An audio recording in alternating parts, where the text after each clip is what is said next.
What's going on, Who's Tribe?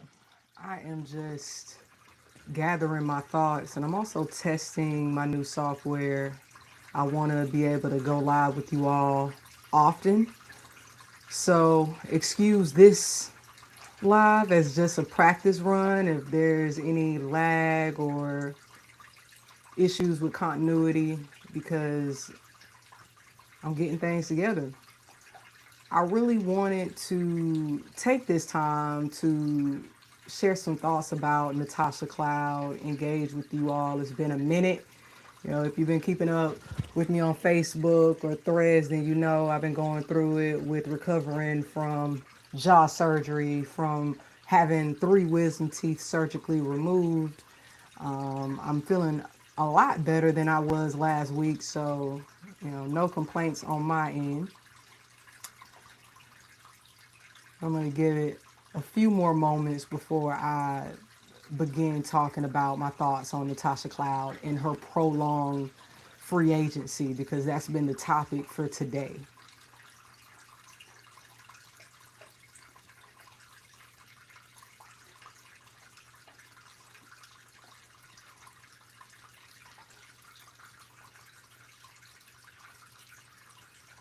I also want to make sure I can see your comments. So if you're on this live, drop some comments so I can see if I'm able to see it through this interface as well because I would love to keep up and engage with you. Right now, I'm trying to go live on two different platforms, so I just want to make sure it's working and I can see everyone.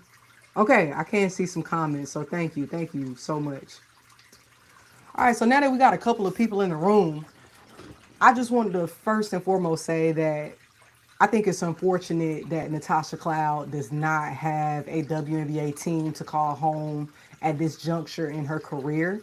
She's a vetted player who has so much talent and so much leadership to offer. So the fact that she's even going through this is unfortunate and it's disheartening to see. And I know that there are a lot of strong feelings about why isn't she on a team when we know that she's a strong leader, we know that she's an impactful player. And I think that there's a lot of things at play that are happening all at once and a lot of things can be true. I'm approaching this with the thought that I do not have insider information. I want to make that disclaimer right now. I don't have inside information on this. So this is straight opinions, what I'm able to see, and I'm just giving an informed opinion on those things. First thing, her advocacy. Natasha Cloud has never been shy of bringing social justice issues to the forefront. I think that that is a hallmark of who she is as a person, as a player. I think that every WNBA team knows that. The WNBA themselves know that. It's not a secret. That said, I don't think that she said anything that was misaligned with what other players were saying during the CBA negotiation period. I saw a lot of comments when I shared the news of her message earlier today. People talking about, well, she should have kept her mouth shut. You can't expect to talk about the owners and then expect them to pay you. I don't think that Natasha Cloud said anything different from what any other player has said during the CBA negotiations. Y'all can drop in the chat if you heard something different, but that's just not what I saw. She did say that they'll have Unrivaled, which is something that mirrored a lot of thoughts and a lot of things that what other players have said. So I don't think mentioning Unrivaled had anything to do with the moment that we're seeing for Natasha Cloud right now. Now, going to her comments on the genocide in Gaza, do I think that those statements had an impact? There was a moment during Unrivaled where she held up a sign in support of Gaza. Do I think that had an impact on this moment in time right now?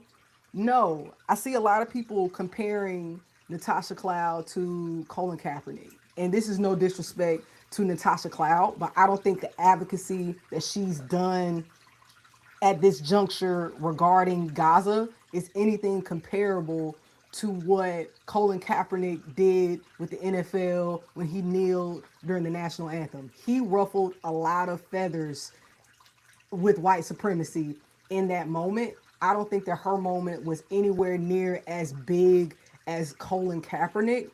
And I think that when we're making comparisons, we kind of weaken our argument when we make parallels that aren't there. I don't think that this is that. I also don't think that we can compare her situation to Kennedy Carter being allegedly blackballed from the league, because Kennedy Carter is a completely different situation. If we're in the stance of these things are happening because of Natasha Cloud's activism, Kennedy Carter wasn't allegedly blackballed because of activism. She was allegedly blackballed because of behavioral issues. So we have to be careful with that parallel.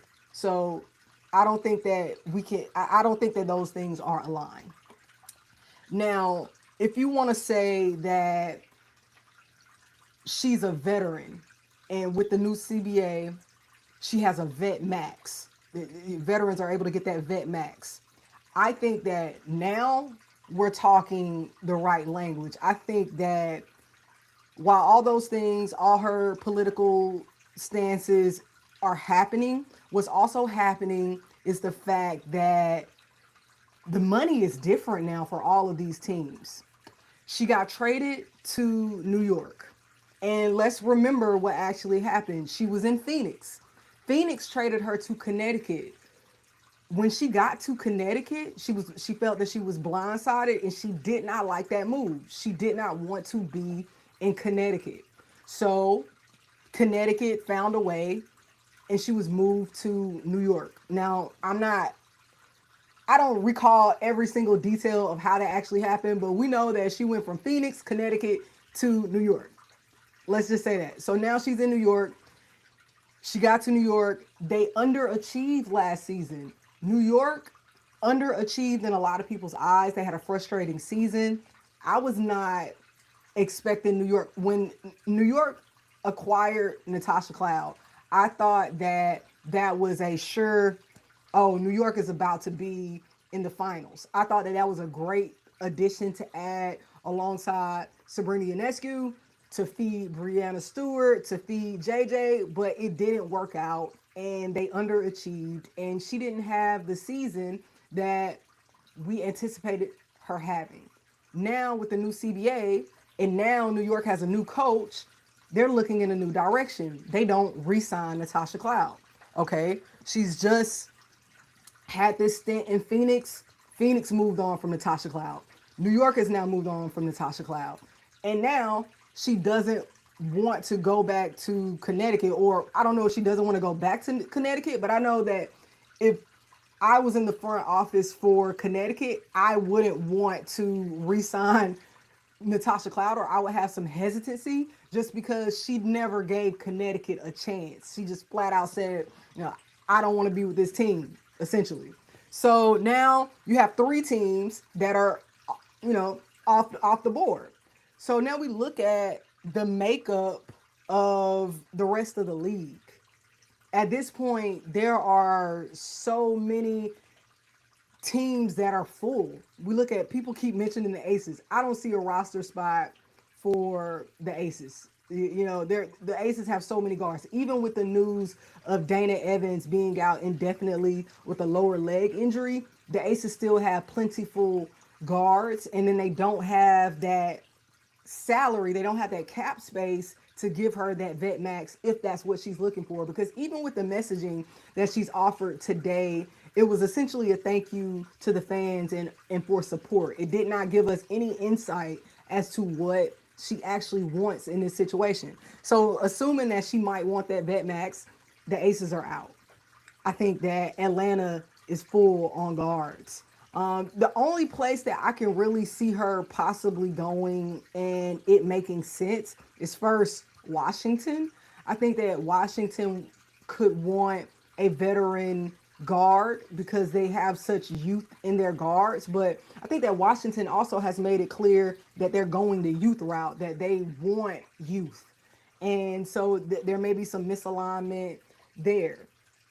I mean, I don't know. What other places do you think Natasha Cloud could end up? I think the real issue here is fit and cap space. If she's looking for a vet max, I think that that is making her have fewer choices, and that is what the issue is. Also, I didn't even mention through all of this, she changed management groups. So when you have to switch over management, then now you have to educate a whole new group of people on what it is that you want, what your demands are, and who knows what kind of relationships her previous management built or what kind of relationships they severed. So I think that a lot of things are happening, and I think that we as fans are right to be advocates for the players, but I just want us to be mindful of all the things that could be happening and to not quickly move to blaming the league for blackballing her, because man, the season hasn't even started. And if we remember last season, there was a little time period that DeWanna Bonner went after she left the Indiana Fever where she wasn't immediately on the team. If I remember correctly, she didn't immediately, even though we probably knew that she was going to Phoenix, she didn't immediately announce that she was going to Phoenix. So just to say, she has time. So let's not act like, we're midway through the season and she's still not on a team. This is very young into preseason. We haven't even had a preseason game. So I have no doubt that Natasha Cloud is going to end up on a team. It's about working the business side of it at this point. I personally do not think her activism is at play, and the reason why she's not on the team. But now I'm going to go ahead and read your comments because I just went on a whole spiel with that. The sky. Someone said the sky. I can see Chicago, but let's see who Chicago already has. Chicago already has Skylar Diggins. They already have Courtney Vandersloot. I don't know how healthy Courtney Vandersloot is actually going to be. And then when you think about Chicago Sky's front office, would she want to go to Chicago? I don't know. I don't know. I think that T Cloud has made it pretty obvious that she is picky over where she ends up. I don't know if Chicago is going to be that place for her, especially since her partner was in Chicago at one point, and she might have insider information on how that front office moves. Maybe she knows something that we don't necessarily know about Chicago, just with dealing with it in that type of dynamic. So I don't know about Chicago. They already have a few guards and everything that happens in Chicago in general.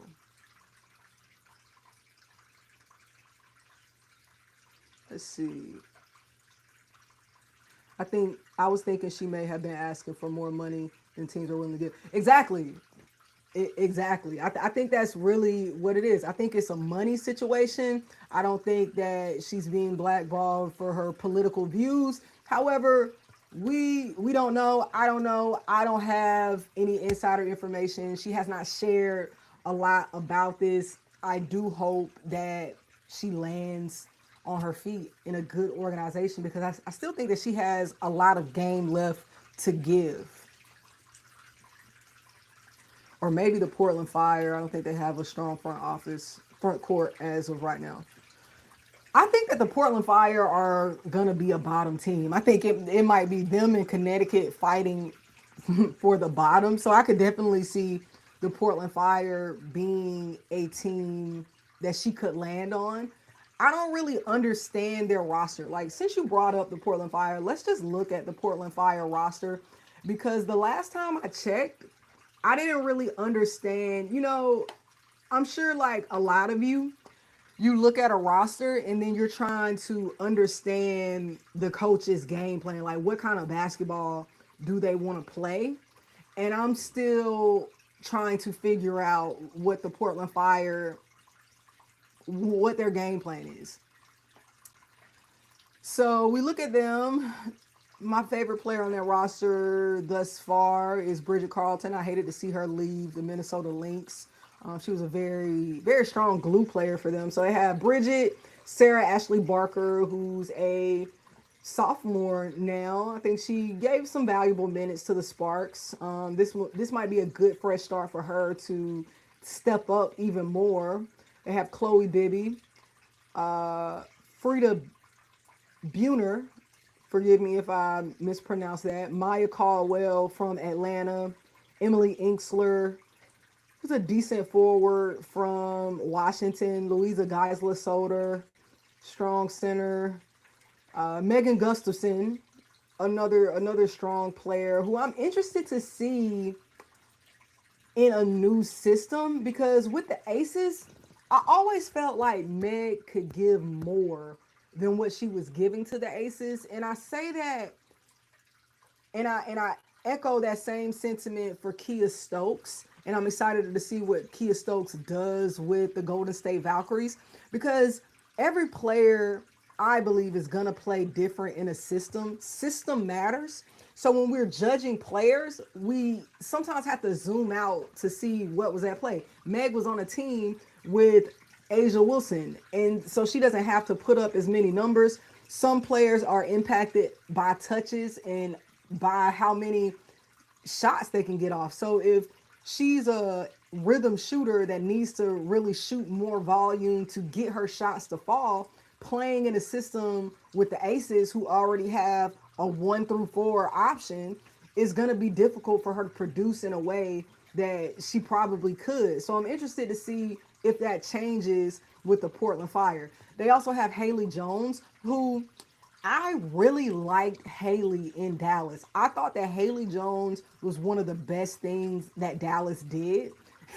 They didn't get a lot of things right last season, but moving Haley Jones to that forward position really gave her the opportunity to shine because in Atlanta, in Tanisha Wright's system, they had her as a point guard. They had her setting up the offense a lot, bringing the ball up the court. And Haley is a strong player. She's a strong glue player, and the guards in the W are just so they're just at another level. You know, like when it comes to ball handling, when it comes to knocking down shots, and Haley is very, I would say, how do I put this in a respectable way? It's like meat and potatoes. She doesn't have a lot of flash to her game. She doesn't have a lot of speed to her game in comparison to other guards in the league. So I think moving her more to a wing was a good thing for the Wings, and she was able to shine. They also have Carla Late, Iana Martin, who won't be playing this season, Nika Mule, who won't be playing this season. I'm sorry, I'm gonna butcher this name. I'm just gonna say the last name, Pooch.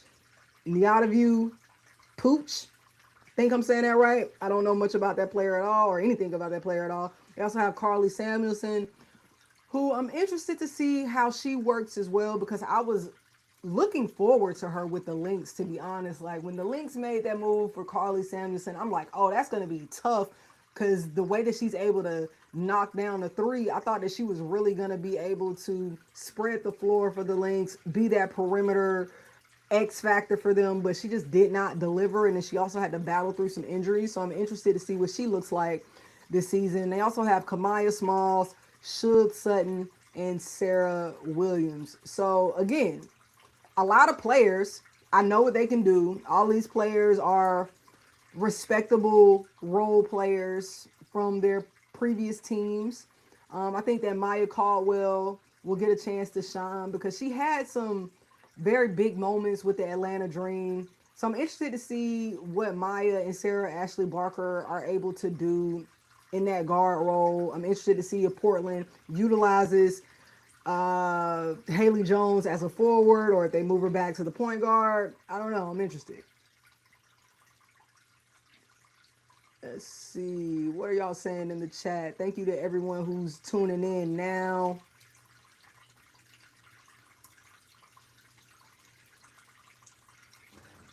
Good evening, Sir Glenn.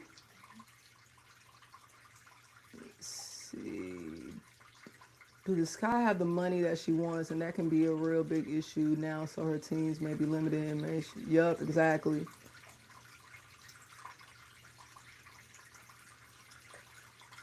Yeah, the Mystics do have the money, but the Mystics, they just, after reading about their direction when they made the move to part ways with Julie Van Loo. After I felt like Julie Van Loo gave the Mystics a lot in her short stint, they made it very clear that they want to be a young team. So with the direction that we know the Mystics want to go, I just don't know if the Mystics would want to pull in T Cloud. If they do, they might want to do it on a minimum contract, not a max. Puak. Okay, thank you for that pronunciation. Is a pretty decent player from overseas. ATL drafted her a bit ago, but she didn't come over. Do we know if Puak is coming over now? Do we know if she's going to play this season? And do any of you guys have any thoughts on the Portland Fire's strategy? Personally, I think the best expansion team that we're going to have this season is the Toronto Tempo. I think the Toronto Tempo have the personnel to kind of give a run like the Golden State Valkyries. I don't know if they make the playoffs, but I think that they give teams a hard time. I'm very interested to see how the Mabry sisters pan out, especially in these preseason games. It's going to be interesting. If you all have any questions, make sure to drop them in the chat. This is my first live of many, and I'm really just doing this as a test run. Right now, I'm streaming out to Facebook and YouTube, just trying to test out the new software to make sure that we're up and running and everything is working as it should be by the time the season starts. Because last season, I know that y'all asked for lives a lot more frequently, like after the games. I know I'm not going to be able to do them during the game because I don't have the license to stream the games and watch them with you.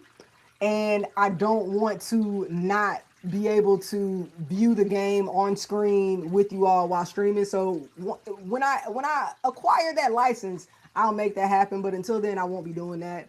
But I may live stream like immediately after games this season. Y'all tell me what y'all like. You know, I'm always taking feedback and definitely want to answer as many questions as I can from you all. But if you missed it, once this live ends, make sure you rewatch if you missed the beginning because I gave a deep dive of my opinion on the Natasha Cloud situation and why on why she's not signed to a team and my whole outlook on her advocacy and if that impacted her status.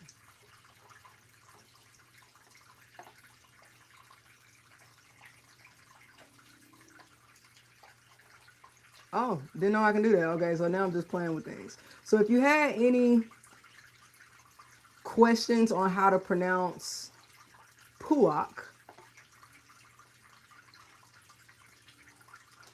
from the Portland Fire, that is how you pronounce it. Thank you to Kevin. Oh, that's really cool. That's really cool. I'm testing things out. Well, all right. So if you guys don't have any more questions, I'm gonna give it a couple more minutes just to see if there's any more questions. If not, I'm gonna go ahead and end the live. And I appreciate everybody that jumped on. This was not announced, so the fact that you spent your time just for a minute or so to check in with the Hoop Tribe, I appreciate you, and I appreciate your patience. I know a lot of people have been looking for videos, but I've been on the mend, but I'm almost 100%. I'm almost 100%. I'm getting there, okay?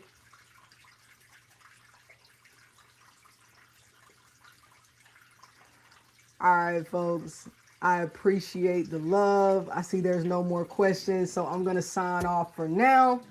As always, folks, let's talk hoops.